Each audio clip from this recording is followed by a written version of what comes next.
Morning folks, welcome to this week's vlog. I have to say that this is not the way I was expecting to or actually hoping to start the vlog today. It's Tuesday morning, and as most of you will know, last night we, all of us, mainly if you're in Ireland or northern Scotland, got hit by the tail end of this Hurricane Ophelia. Now we've had strong winds before, and in Cumbria we've experienced a thing called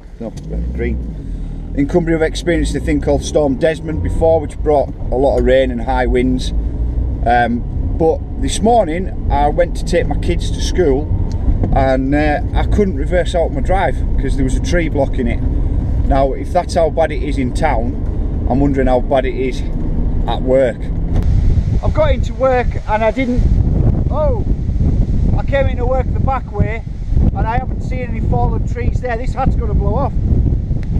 So that gives us a bit more confidence for what's going on in here. The old signs survived as well. It's probably going to need a bit of TLC, but we better get into the woods and have a look and see if we've got any fallen down trees. I'm hoping there's no like tracks blocked or anything like that. It's a bit of a mess on the drive on the way up. There's branches all over, but they're just branches. I'm going to admit something here. This morning when that tree was blocking the drive back in Penrith, the first thing, you know, your head gets away on you, and the first thing I was thinking was, oh well, that's it then, that's it. A tree's come down out of the cabin, it's crushed the cabin, there's trees all over the tracks. It's a nightmare, the whole thing's a nightmare. You know, when you, like, your head just gets away on you. So it's such a relief to get up here and see that everything's still intact. We're going to have to go and check out what's going on inside the wood though, but so far so good. Touch wood. Right, well, the job's a bit of a mess unfortunately. There's tape down all over the shop. There are a few branches down. I have counted four, God, I can't remember. There's 4 or 5 larch have come down, but to be honest, when I look at them, they're not all the way down. They've just kind of knocked their roots up at the bottom, but when I look at them, they were probably not the best rooted ones anyway, and they're not down over the tracks. That's more kind of tape and branches and things. I'm kind of feeling like there's not much I can do about it today other than just assess the damage, because it's still pretty windy and I need it to calm down. Anything I do today, I could go home tonight and it'd be the same again tomorrow. So I'm going to make some notes of where the problem areas are and check it again. Morning again.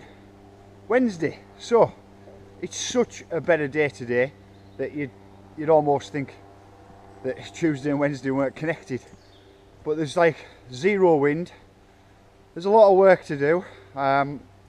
So much so that I could really do with knowing what the best plan of attack's going to be. What to get first. I'm borderline thinking about going far away and working my way back towards this end for today, and clearing some stuff out. You can see a hare running. It's I don't know if that's picked up or not, but the hare's just decided now that he's going to take flight. Anyway, so to decide on what the best plan of action is going to be, I'm going to have a cuppa. I've got my milk, so let's do that. It's a much better day than it was yesterday, obviously. Like, it would take a bit to be worse, but I don't point you upwards, maybe you can see there's like no movement in the trees. It's nice and calm. So getting a proper assessment of the damage. Checked it all over yesterday, looking really for trees, but there wasn't. Now it's just tape and bits and pieces and a bit of a tidy up. The only arsake is it's across every single track. So what I'm doing is I'm starting here on double down, and I'm going to work my way up and down and up and down and just hit all the tracks. Morning. So I've just picked up some poly rope, which I nearly forgot to do, and that's going to be our first job for the morning. But currently we're in Penrith and we need to be north. So yeah, I want to put some webbing in the underside of that tarp that I've got next to the cabin there, because I've realised that it's not going to take, or it's not going to be able to survive too many of those super windy days. So we'll put a bit just a bit of a support network underneath it, I suppose. This week's been a bit mad, admittedly. Obviously we've had some storms and stuff like that, which, to be fair, I've had before, and it does create a bit of a mess, but it's all part and parcel of being a landowner and the job that I chose to do. So you've just got to kind of put up with it and get on with it. So yeah, this week has been kind of daft, but it's got nothing on the daftness of what I've got coming up next week. Next week I've got to do my first ever sponsorship video. So next week I'm filming for Evans Norco. I'll be honest with you, 8-year-old me back in sort of 1983, 84 used to practice tricks on my BMX for the sole purpose of, just in case I had to be on a Harrow or Mongoose or a Skyway video or something like that, and that was like, oh, well, I better have some flatland tricks. I better be able to do an aerial, and as a kid that was like, I better learn to do these just in case. Now next week, that was 8-year-old me. Next week, 41, soon to be 42-year-old me is absolutely petrified at the fact that someone's going to stick a camera on me and analyse my riding. Let's just say I'm a little bit more reserved in my riding style nowadays. It's a 2-day shoot with myself and Amanda, the 2 Norco ambassadors for the UK, and it's going to be spread over, I think the premise behind it is our local or stroke favourite trails. So obviously one of those days is going to be at GNAR, and the other one is going to be, it's kind of as yet undisclosed, but Amanda's based over the northeast, so I'm going to take a guess at Chopwell, Hampsterley, somewhere like that. If it's Hampsterley, I'm going to say that it's probably not going to be at Danny Hart's place, which is it's kind of a bummer, because that might be a good laugh on that Norco range. I don't know. Hey, the truth is, I don't know, but it's a 2-day shoot spread over 2 places. I think the reason... Oh, pheasant. Right, middle of the road? Come on. He's trying to get run over. Chap with a gun and a walkie-talkie. Chap with a gun and a walkie-talkie may well be one of the Red Squirrel guys. Might have been Jerry. I don't know, I didn't get a proper look. That's off topic.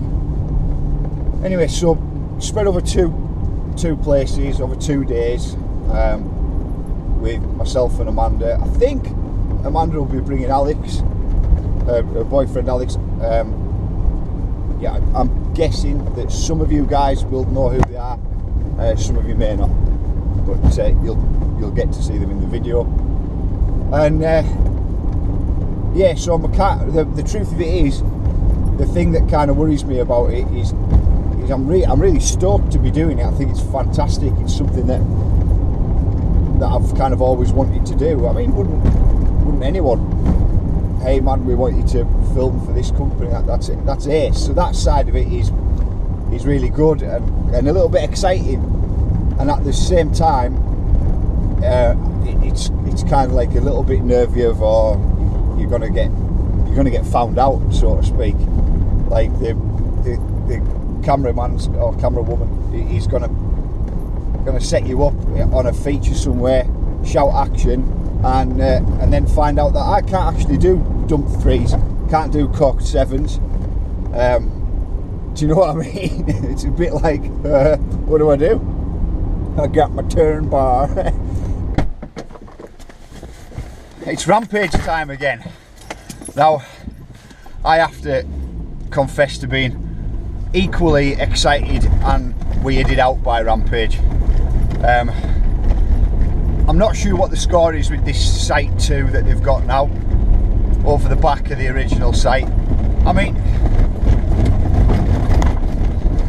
there's logs in the road.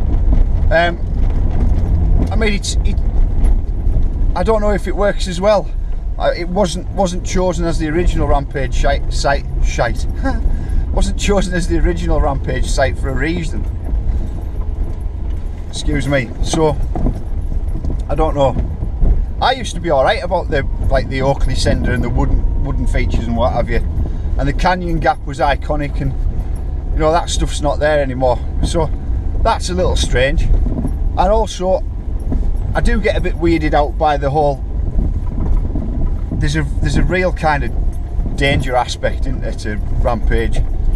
Look at Paul Bass, you know, people can really hurt themselves. And I do get weirded out by the fact that it's like, okay, so it's the live transmission, the helicopter's in the air, and it is the go time, so go.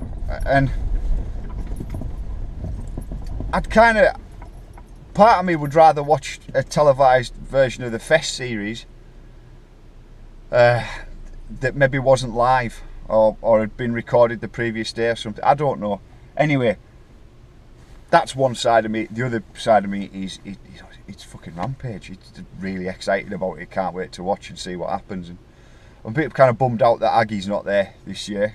I really like watching Aggie's riding, but you know, it's going to be what it's going to be, and I'm right at this moment. I am quite excited to watch it. With all this wind blowing down here, the sign's taking a bit of a beating. Well, not the sign itself, but the poly rope that's holding it up obviously had some stretch in it, and is now stretched out, and everything's drooped down a bit. So let's get that sorted.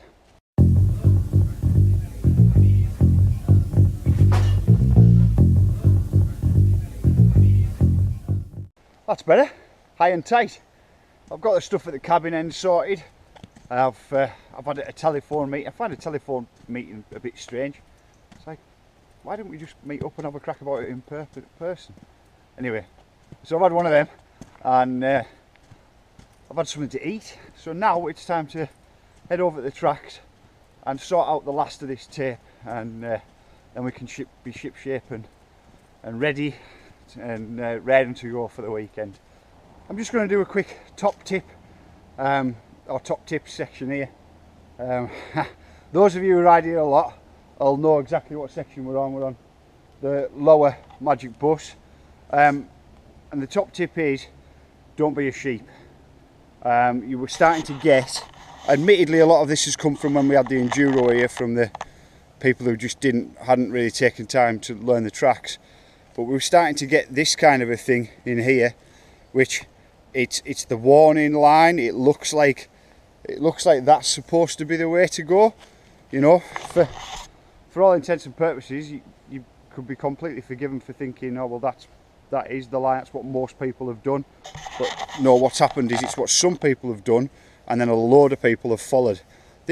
All this takes you into is one, smacking a bar on there, up in here, smacking a bar on there, and ultimately it leads you outside the track and into a tree.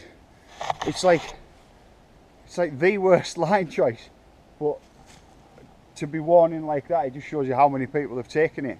Here's my top tip. Here's the line for this section. Everything hard right of this, hard left of this stump, it's right on our side, but when you're riding down, rider's left. So this stump here is, you get out of this section, you can just literally kind of, to be honest, just through there, it's easy. But you want to stay on the inside in here, and riding into that stump is not the option. Stay on, you can, to be honest, you can use this and sweep out again. It doesn't look like many people have. But you want to set up, that's why it's taped so wide, and it's not taped just straight down here. You want to set up in here somewhere for the corner, give yourself an allowance to get into the corner. And to be honest, it's that tree that you want to be cutting close to, not these ones.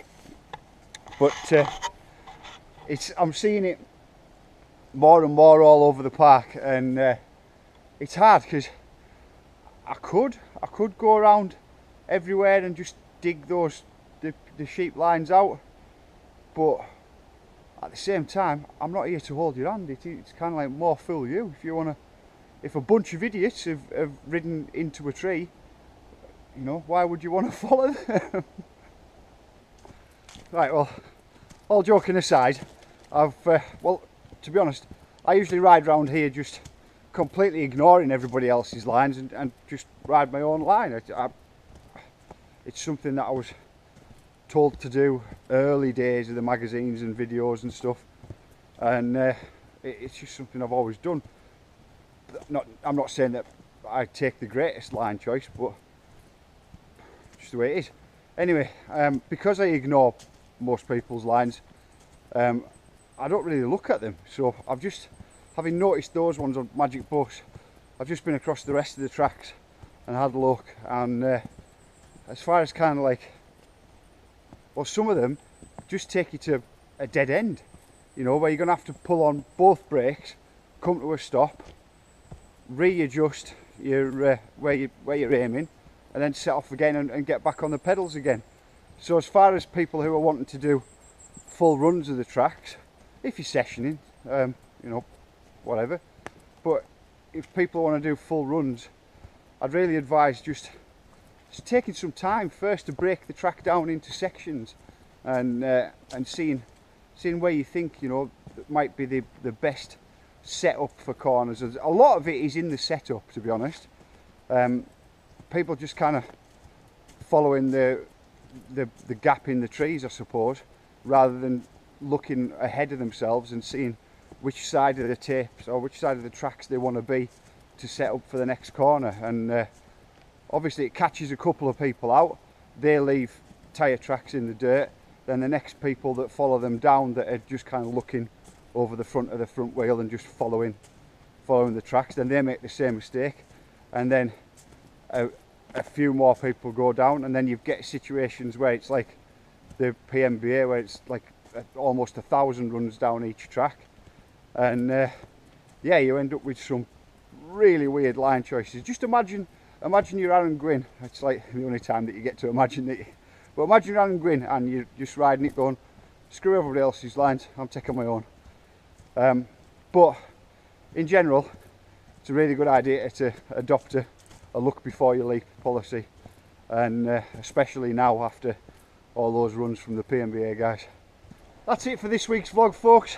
I suppose for next week's vlog, the idea would be to kind of vlog the process of doing a promo video, which would be awesome, and I will try and do, as long as I feel I'm not kind of getting in the way of the process of making that video. At the end of the day, as an ambassador for Norco, I'm employed, and it's my job to get that video done. So I might try and, you know, sneak a bit of cheeky behind the scenes footage. Anyway, if you're riding this weekend, pop in the cabin and ask me about how nervous I am filming next week. And who's your pick for Rampage? Right now, I'm not sure. I have just heard today that Remy Metalia is having a problem getting into the country, getting into the US. So I suppose that's an ongoing process, and we'll find out what happens with that. But right now, I'm not sure. But if you have an idea, give us the crack at the weekend. Anyway, I'll see you all soon, folks. Thanks very much for your time again.